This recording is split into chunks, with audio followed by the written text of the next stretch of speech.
You're listening to Give God 90, where we're not afraid of the tough biblical questions, because we will dig through the language, the culture, and the history to find the truth revealed in the words of our Creator. I wanna see the light.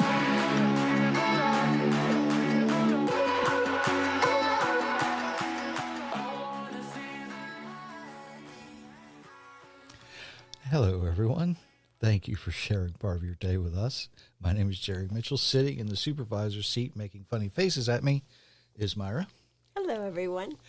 We thank you for joining us, letting us join you, however that works, whenever you are listening to this. For everybody who's new here, we have some fun while we're doing this, or we try to, because we're talking about sometimes deep biblical things, and it's not supposed to be dreadful. It's supposed to be enlightening and even entertaining at times. So Sometimes, yes. Sometimes, yes. If you haven't been to the website, check us out there. Have a little bit of an update. I actually sent the next edit back on the new book that's coming out, Inheriting Lies.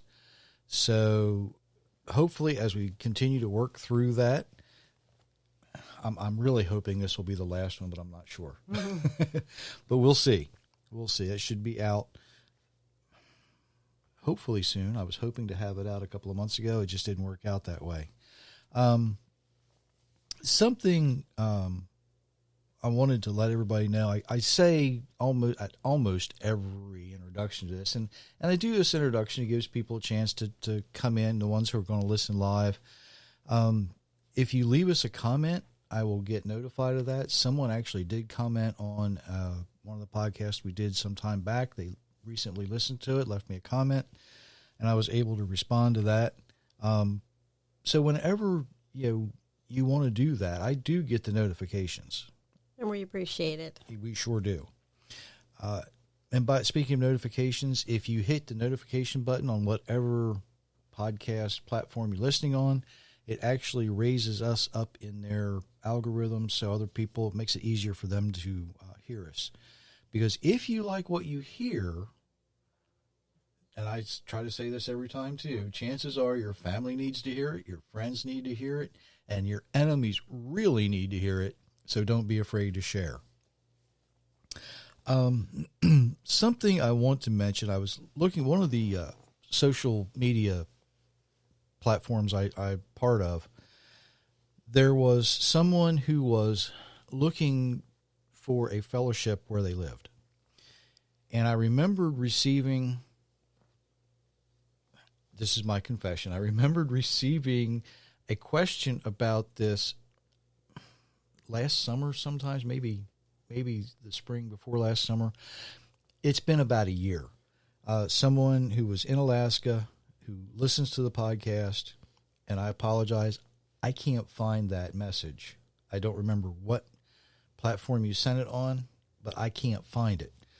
So if you happen to hear this, or better yet, become part of another social media program or platform, which I know everybody wants another social media platform to keep track of, right? Because you have so much free time on your hands. But there is one out there, and it's called TheTorahNetwork.com. All one word, The Torah Network. And it is really becoming a very good networking platform for people who are like-minded. There's a marketplace on there, so you can support people who know what they're supposed to be doing and how to live. Now, as always, whenever you're on the internet, you want to be wise and you want to be careful, because even though they keep track of a lot of things, there are the people who will come in and attempt to take advantage of you because, oh, they're Bible people. They must be willing to give money to everybody, right? I've learned how to screen some of these folks, and a couple of years ago I had somebody interested, they wanted money to buy Bibles for their church. That's a good cause, right? Well, in the messaging that we were doing, I happen to remember that I have friends in places that are able to get Bibles, places some people aren't allowed to take Bibles. So I said, how many do you need, and what town should they be delivered to? When he found out that I wasn't going to send him any money, I was actually going to get the Bibles to them, the message just stopped. So that's a pretty good indication that they were trying to just, Get your money. So be very wary, be very careful when you're dealing with that kind of people. But the Torah Network, I haven't noticed that with so far. And there's less than 3,000 people on it at the moment. Hopefully, after everybody hears this, there'll be more, but it's out there. There are some very good networking places out there for real believers. And that's, that's going to be the way it is. You've got to get out. We're not designed to be, buried in a hole. We are designed to be out there living the example that we are to live. And that's what I want to talk about today. You've all heard the saying, all's fair in love and war, or, most people have. But is it really? It might surprise most people to know that the concept of of individuals being equal to each other is not found in the Bible. That sounds a little odd, doesn't it? Because, aren't we all just one big bunch of coconuts? Well, no, we're not. But not being equal does not mean that we don't treat each other equally. Now, hopefully that's not confusing. Just because I don't look like you or you don't look like me doesn't mean that we don't treat each other equally. Am I saying that right? You got a confused look on your face. No, go ahead. Okay. But today, we've taken that concept and we are doing things with it that aren't meant to be.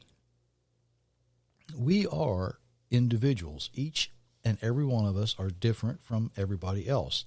There is no one living on earth today exactly like you. No one who has ever lived in the past is exactly like you. You may have relatives who say, well, you look just like your father, you look just like your uncle, you look like your aunt, or you do things exactly the way so-and-so used to do them. They're not you, and you aren't them. You are you. You're different. Some people are tall, some people are not so tall. Some people are skinnier than other people. But that doesn't make everyone equal. Now, another question we could ask is, does that seem fair? Well, it's just not fair that so-and-so got all the looks in the family. It's not fair that so-and-so got all the brains in the family, as some families accuse each other of doing. But another question, should the person of smaller stature be equally as strong as the person who is large and muscular? Well, that's just kind of silly, isn't it? Should a woman be equal to a man? Now, if we're speaking biblically here, should a woman be equal to a man? And that's kind of like asking, is Peter equal to John, or is Mary equal to Martha? Is Noah equal to Abraham? Well, absolutely not. They were all individuals. They all had the things that they were doing. We could ask the same thing. Is a house cat equal to a lion? They're both from the feline kind, but they're far from equal. Is that fair? Well, for us to judge what is and isn't fair in our own eyes leads us into the wrong way of thinking. But you say, what the Lord does isn't fair. Hear now, people of Israel, I am fair. It is what you do that is not fair. A good person might stop doing good. He might do wrong and die because of it. He will die because he did wrong. An evil person might stop doing evil things he has done, and he might do what is fair and right. He will save his life. He thought about it and stopped doing all the sins he had done. He will surely live. He will not die. But the people of Israel still say, what the Lord does isn't fair. People of Israel, I am fair. It is what you do that is not fair. So I will judge you, people of Israel. I will judge each person by what he does, says the Lord God. Change your hearts. Stop all your sinning. Then sin will not bring you to ruin. Get rid of all the sins you have done, and get for yourselves a new heart and a new way to think. Why do you want to die, people of Israel? I do not want anyone to die. So change your hearts and lives so you may live. Ezekiel 18:25-32. Now, only the one who created us is able to determine for us what is or isn't fair. we can say once again, or we can blame, the evolution of the language and the variations of different cultures. We could blame that for adding to the confusion, right? That, of course, comes from the International Children's Bible. In 1865, Noah Webster's dictionary defines fair this way.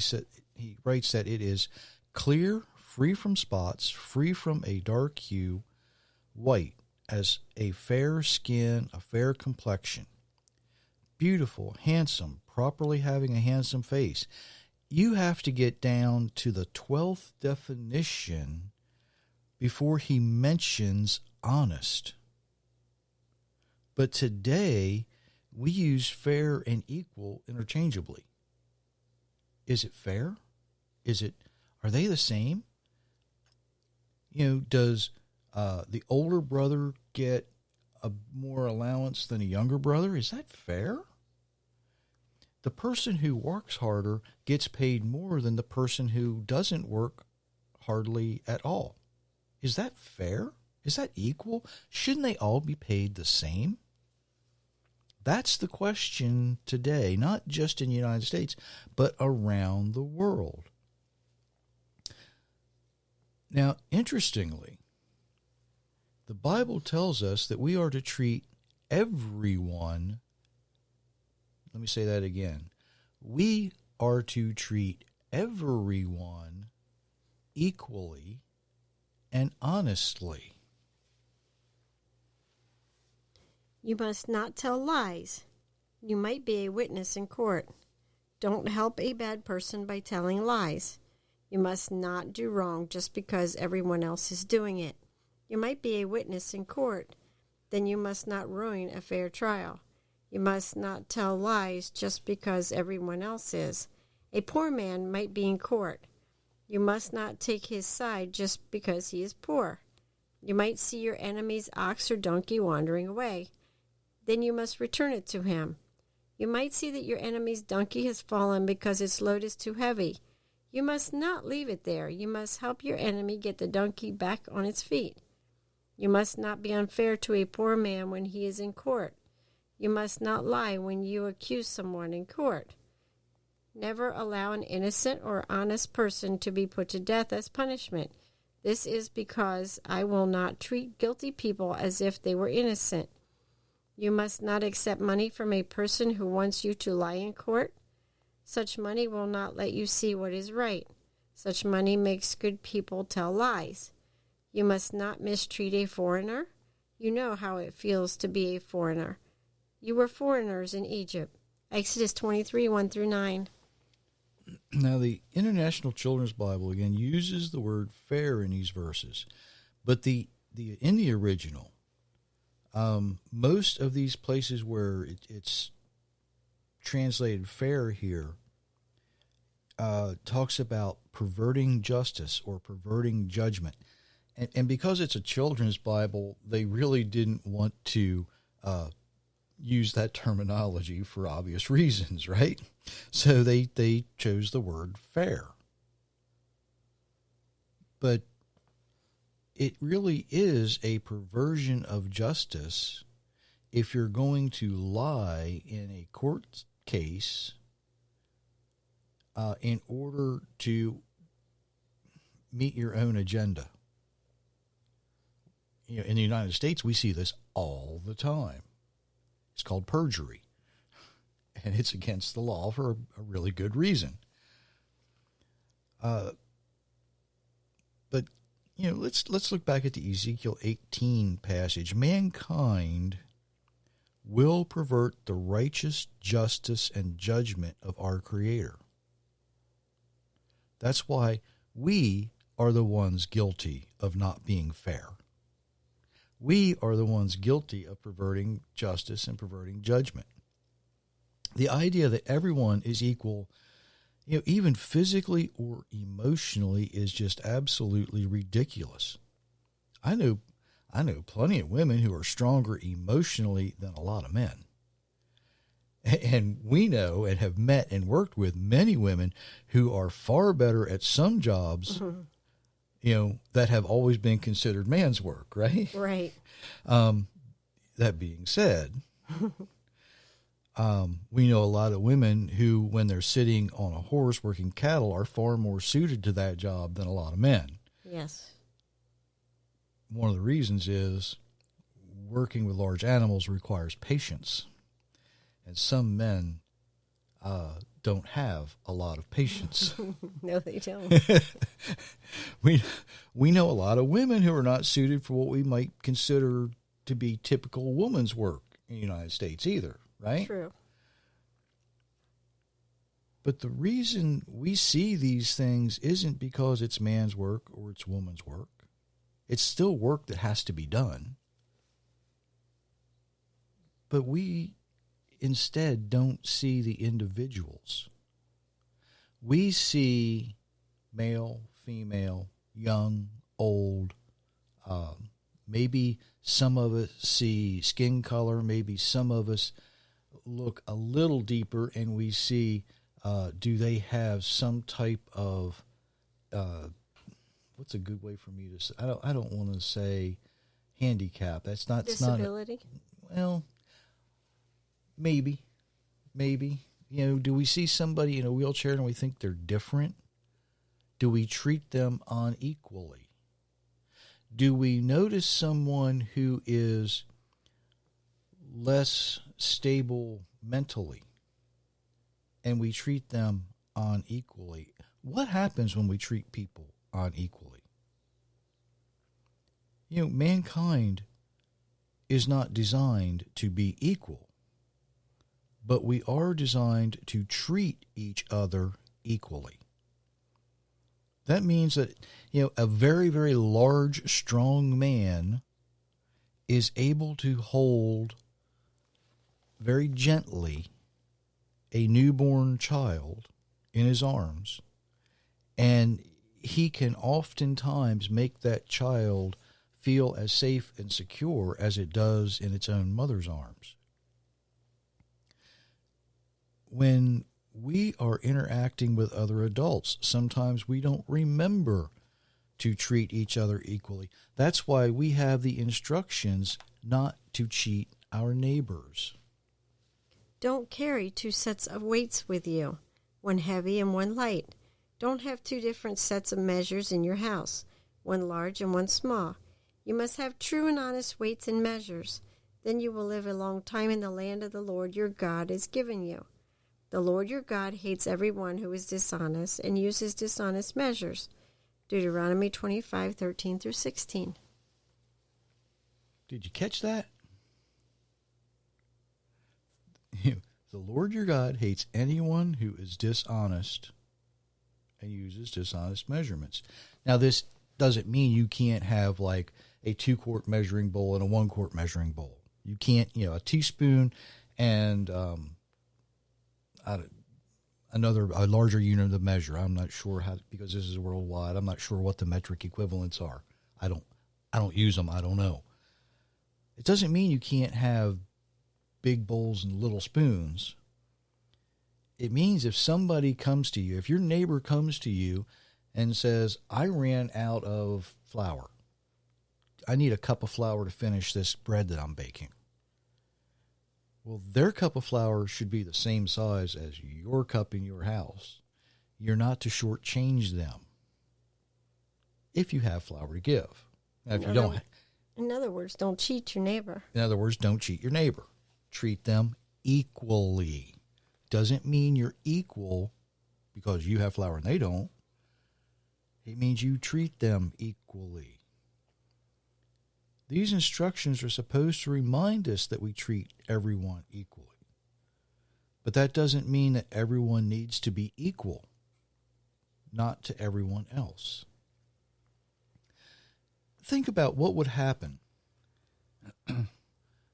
Let's, for the sake of argument, pretend there's a carpenter, and his next door neighbor might be a butcher.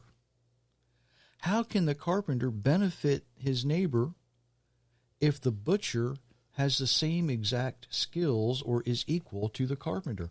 The butcher wouldn't have any need for the carpenter's services, would he? The carpenter wouldn't have any need for the butcher's services.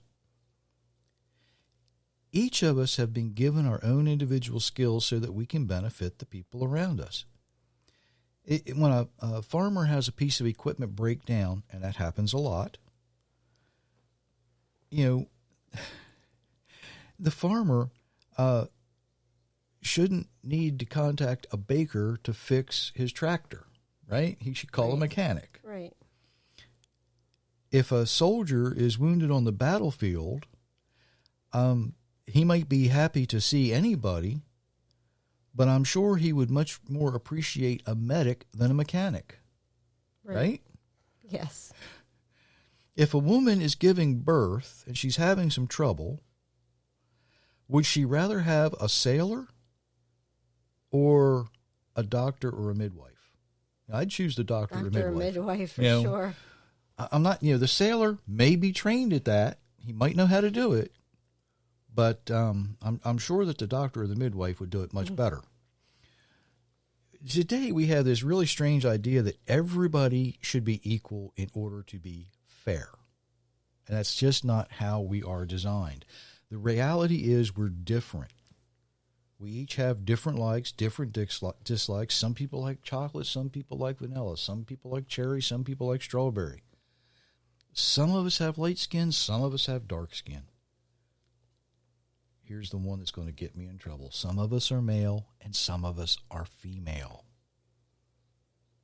That's the only two choices you get, by the way. Now, I realize that talking to people around the world, it's not always easy to treat people equally.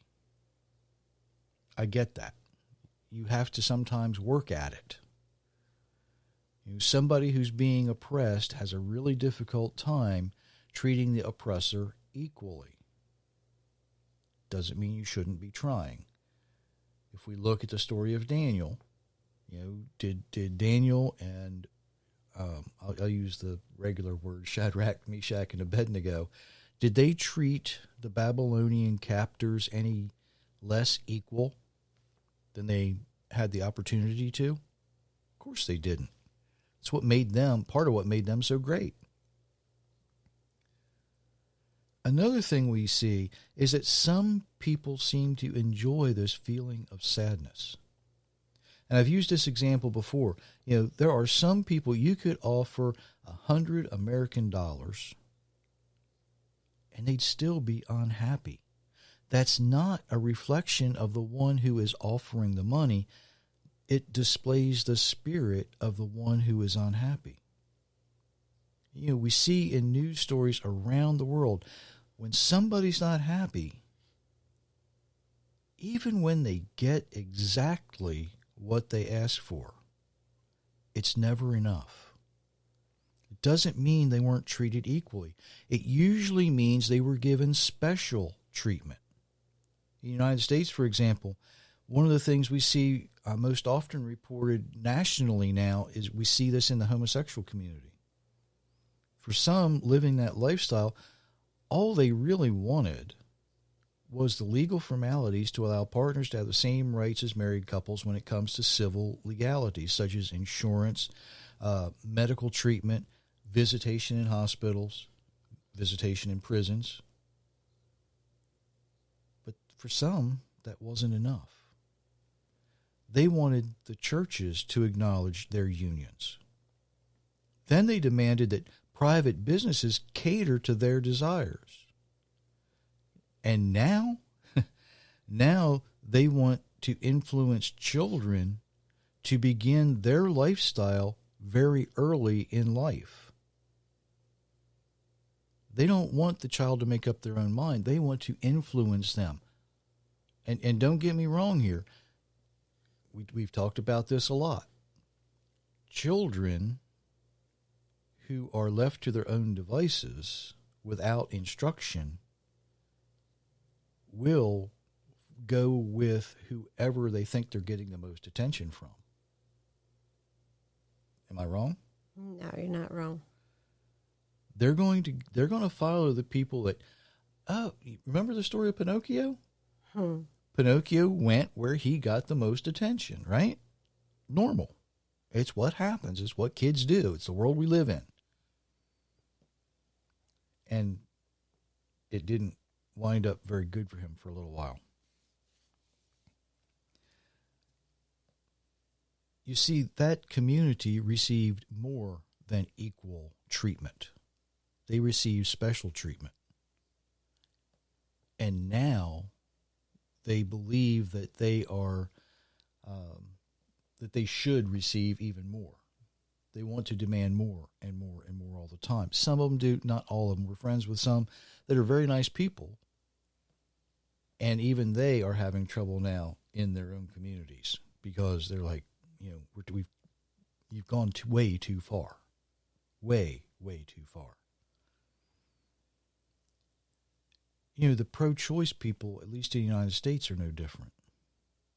They actually want the opportunity to murder children at older ages, even postpartum or after a successful live birth. What's being discussed now nationally is, in my opinion, atrocious.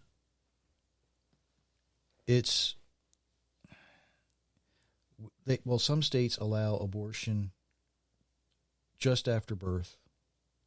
Or I'm sorry, let me rephrase that. Some states allow the mother after a live birth, if she doesn't approve, they can allow the child to die. They just leave it lay. They don't mess with it. They don't touch it. They don't care for it. They don't do anything. Oh, murder. Yeah. But now what's being discussed is killing of children up to 2 years old if they're determined to be chronically ill. They're going to euthanize. That's putting it mildly. They're going to murder children up to 2 years old if they become chronically ill. Well, what's next? If the mother determines they're not cute enough, will the mother simply sacrifice one and try again? I want a better one. I don't like this puppy. Take it back and give me another.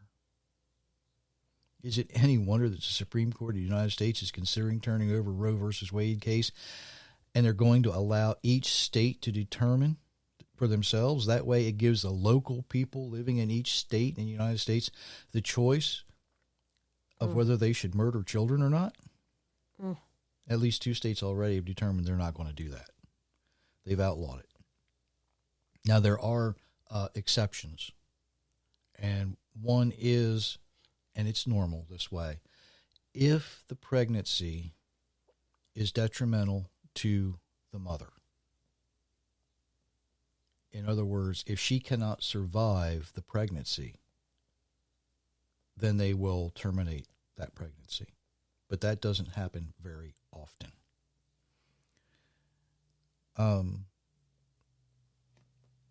The sacred word of our Creator says not to murder.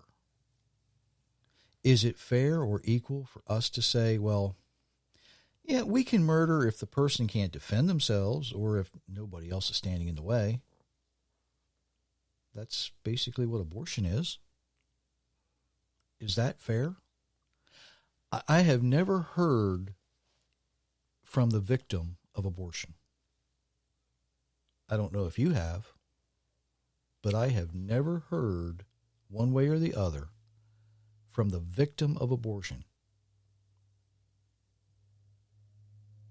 Let that sink in. Our Creator tells us we are responsible for our own actions.